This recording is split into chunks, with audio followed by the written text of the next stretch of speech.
Bonjour à tous, je me réjouis de nouveau d'être parmi vous avec cette manne fraîche à nouveau. Et là, c'est vraiment quelque chose qui va être très fort. Je vous encourage vraiment à le partager sur vos réseaux sociaux, Facebook, Instagram et ainsi de suite. Partagez ces messages pour bénir le plus grand nombre. J'aimerais partager avec vous dans Genèse, là, chapitre 1, au verset 26. Puis Dieu dit, faisons l'homme à notre image, selon notre ressemblance, et qu'il domine sur les poissons de la mer, sur les oiseaux du ciel, sur le bétail, sur toute la terre et sur tous les reptiles qui rampent sur la terre. Dieu créa l'homme à son image, il le créa à l'image de Dieu, il créa l'homme et la femme. Voilà, jusqu'ici la parole de Dieu. Et c'est intéressant parce que Dieu dit qu'il domine sur la terre, sur les poissons, sur les circonstances, sur toute chose. Dieu nous a créés pour que nous dominions. Nous avons été créés à son image, c'est-à-dire que nous avons la capacité, nous avons la créativité, nous avons une libre volonté, nous pouvons faire des choix, nous pouvons prendre des décisions, nous pouvons dominer. Parce que l'homme a été créé pour être un leader. Comme Dieu est un leader, nous sommes créés à son image, nous avons été créés pour être des leaders, nous avons été créés pour être des plus que vainqueurs. Malheureusement, pas beaucoup de chrétiens vivent dans cette dimension. Ils n'ont pas appris à vivre par l'esprit et à permettre à leur esprit de dominer, à leur esprit de régner, parce que la Bible a dit que nous régnons avec Christ.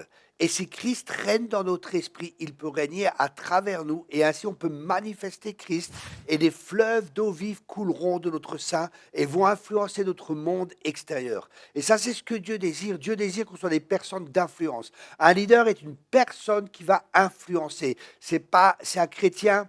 Il y a deux sortes de chrétiens, les thermomètres et les thermostats. Les thermostats, c'est ceux qui donnent la température. Les thermomètres, c'est ceux qui sont influencés par l'extérieur.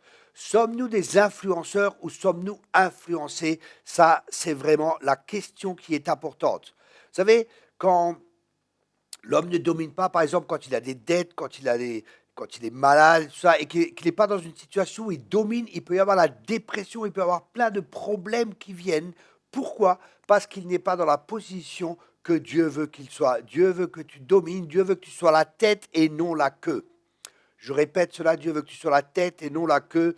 Dieu veut que tu sois béni à ton arrivée, Dieu veut que tu sois béni à ta sortie. Enfin, vous connaissez tous les bénédictions et les malédictions, et Dieu veut qu'on soit béni. Il nous a bénis, il nous a ordonné de dominer au milieu de nos ennemis. Dieu ne veut pas que tu sois dominé, Dieu veut que tu domines. Pas sur ta femme, pas sur ton mari, pas sur les personnes, mais sur tes circonstances.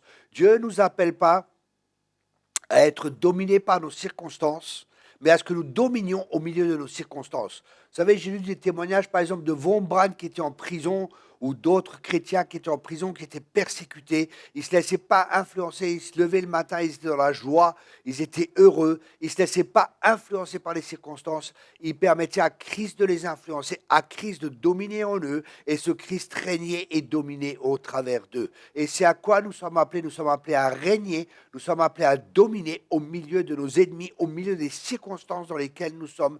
Malheureusement, comme je l'ai dit, je ne rencontre pas trop de chrétiens qui vivent dans cette dimension. C'est pour ça, il y a quelques années aussi, le Seigneur m'a demandé de créer une école biblique par correspondance.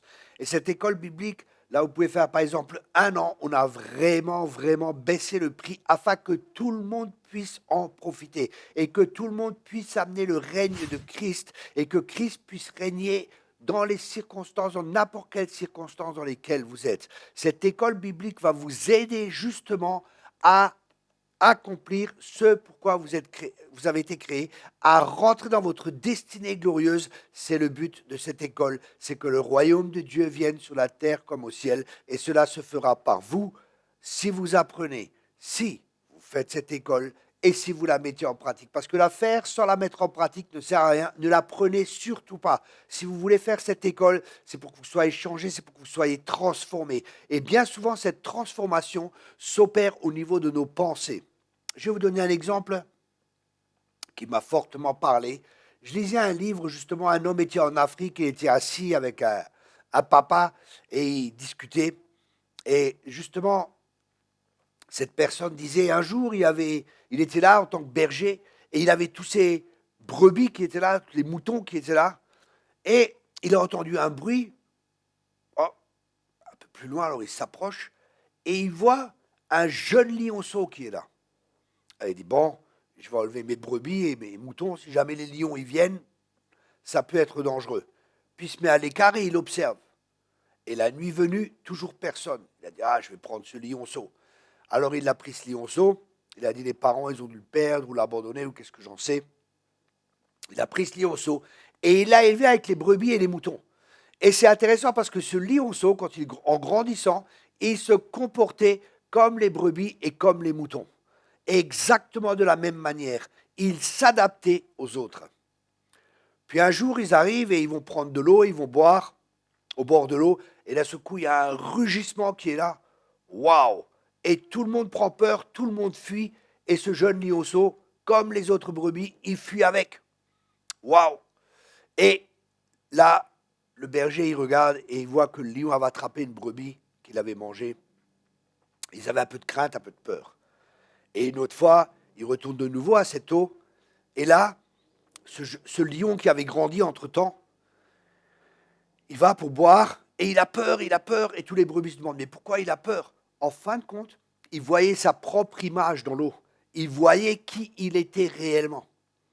Et il avait peur, parce qu'il se voyait comme les autres, il croyait qu'il était comme les autres, mais il était différent. L'histoire n'est pas finie. Puis ce lion revient. Et là, tout le monde fuit. Et d'un seul coup, ce lion se retrouve nez à nez avec ce jeune lion. Et il fait comme ça, il rugit à nouveau. Et il fait comprendre au jeune lion, rugis aussi. Et le jeune lion, il est là, bé. Il rugit aussi, bé. Et pendant plusieurs fois, il dit non, non, imite-moi, fais comme moi. Et là, ce coup, il rugit aussi. Il dit vas-y encore une fois. Et là, il rugit aussi. Un cri dans la savane, waouh, le lion. Et là, le lion part doucement et il se retourne, il le regarde. Et il dit viens. Et l'autre, il est tiraillé. Il est tiraillé entre retourner avec les brebis et retourner à la ferme ou partir avec lui. S'il part avec le lion, il rentre dans quelque chose de nouveau, quelque chose qu'il ne connaît pas, mais il va entrer dans sa destinée et il va être là pour la raison pour laquelle il a été créé. Et c'est ce que j'aimerais que vous fassiez cette école, parce qu'il y a tellement de vies transformées, il y a tellement de témoignages de personnes qui étaient des brebis alors qu'ils étaient des lions et qui maintenant sont des lions parce qu'ils ont compris pourquoi ils ont été créés, ils ont compris leur vraie identité. Vous voyez, quand ce lion se regarde dans le miroir, ce miroir de la parole de Dieu va nous révéler que nous sommes réellement des lions. Mais comme il ne le comprenait pas, comme il ne le savait pas, il s'identifiait au regard des autres et il croyait qu'il était comme les autres parce que l'homme est tel que sont les pensées de son cœur. Bien-aimés, je vous encourage encore une fois, et j'insiste vraiment parce que je sais que ça va avoir une importance capitale pour votre vie. Faites cette école, investissez dans votre vie, investissez dans l'éternité. Vous n'allez jamais, jamais le regretter, je vous le garantis. On a tellement, tellement de témoignages de vies transformées. Vous pouvez voir sur notre site, il y a une vidéo d'une personne dont la vie a été transformée. Aujourd'hui, elle sert le Seigneur, elle a pu écrire un livre. La vie a été complètement changée, complètement transformée. Et elle le dit elle-même grâce à cette école. Voilà, je vous encourage, partagez autour de vous. Merci beaucoup d'avoir une fois regardé la manne fraîche. Ça paraît tous les semaines sur notre chaîne YouTube. Vous pouvez aussi vous abonner. Vous pouvez également vous abonner à notre lettre de nouvelles. Je vous encourage vraiment. Abonnez-vous à notre lettre de nouvelles. Vous recevrez tous les mois un enseignement gratuit par écrit et vous serez informé de tous les déplacements, de ce que le ministère fait, du fruit qu'il porte. Merci beaucoup à tous. Soyez tous abondamment bénis.